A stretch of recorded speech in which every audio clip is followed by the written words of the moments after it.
Before my last surgery, the anesthesiologist asked if I'd like to be knocked out with gas or if he could just hit me over the head with a canoe paddle. It was an either-or situation. It's Mike with Iceberg Gaming, and today's World of Warcraft gold farming guide video, well, sort of, yeah, I guess it is a gold farming guide video. I'm going to be going over with you guys the best spec for farming in Dragonflight. Now, this is my opinion, but I'm an experienced gold farmer. If you guys have been following the channel for a while, you know how much gold I have made. So I think my opinion counts for something. So let me know in the comment section what you agree or disagree with me in this talent tree. But this is the best talent tree for farming. Let's start with the level 60 version that you guys are going to be playing right away as of the recording and posting of this video. Starting things off with the quote-unquote Druid side of the talent tree. This is for a balanced Druid. We're starting things off with Starfire, Rejuvenation, and Frenzied Regeneration.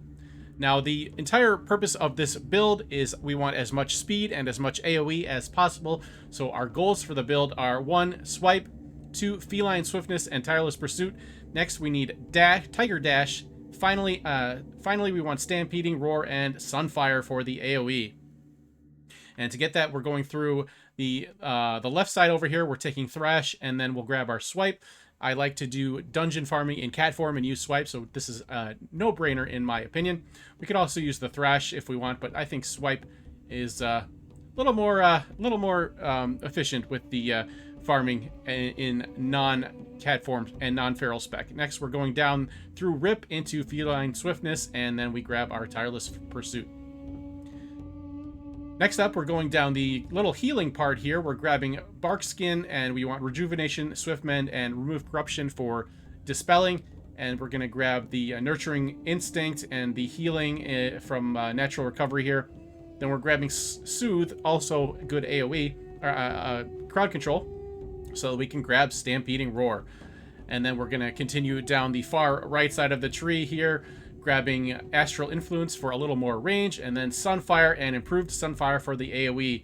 And we'll also grab Typhoon for a little bit of lulls. Typhoon is optional, but I think it's either that or Mass Entanglement would be my recommendations, either or. You can't grab both at this point. And here is the balance tree that we're going for here. Once again, our goal is AoE and speed. Mostly AoE and a little bit of damage, a single target damage just in case, and a little bit of survivability when we can. But right away, we're going for Starfall, obviously. And we want Nature's Balance and Shooting Stars are must-haves to get to anything further in the tree. We'll grab Astral Embrace for a little bit of extra DPS, and Lunar Shrapnel as well for more AoE. Umbral Intensity will increase our Solar Eclipse and Lunar Eclipse, so that is a fantastic ability in my opinion. Plus Solstice. During the first 6 seconds of every eclipse, we shoot Shooting Stars, which is a great AoE. And then this is a cool new ability that we just got. Stellar Flare is a single target burn.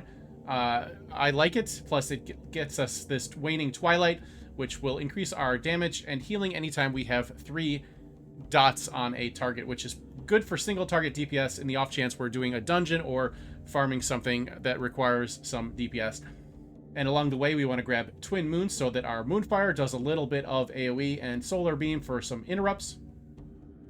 Orbit Breaker is a big AoE DPS boost. The 30th Shooting Star knocks down a full moon, which is a big boom.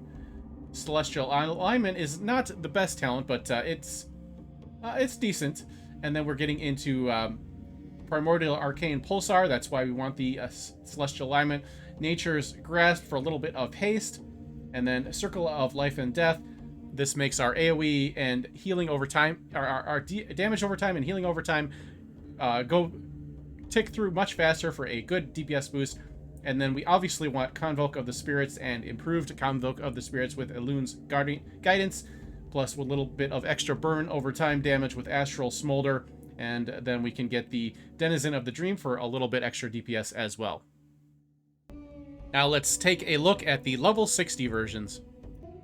Starting on the Druid side over here, we are doing pretty much the same thing to get to level 60, and then once we hit 60 going to 70, we're adding in the left side of the tree here for Incapacitating Roar for an AoE stun. Very useful for escape and or farming, AoE farming stuff that is a little tougher.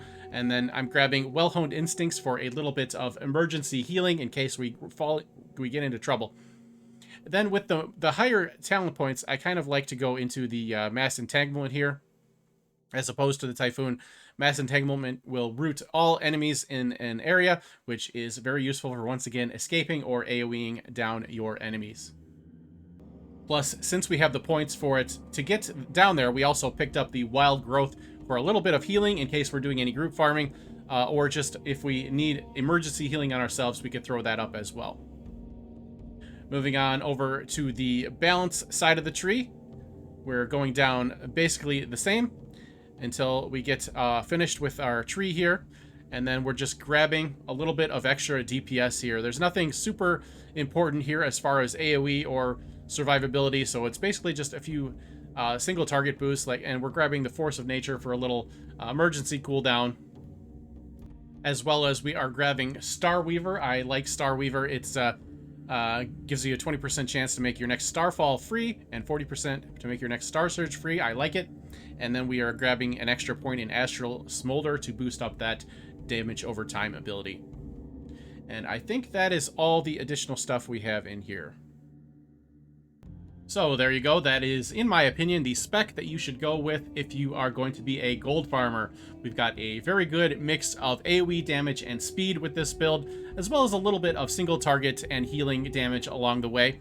So you can probably get away with doing this build in like heroics and normal raids, but I definitely would not take this build into any serious raiding or any Mythic Plus or anything like that. Did you know if you have an Amazon Prime account, you can get a free Twitch subscription to any channel of your choosing? Use it on Iceberg Gaming to support the channel. I'd really appreciate it. Thanks so much for watching. Stay tuned. We're going to be making a ton of gold with Dragonflight, so we'll see you then. Thank you so much for watching. Special thank you to my YouTube members, Twitch subscribers, and viewers like you for making this channel possible.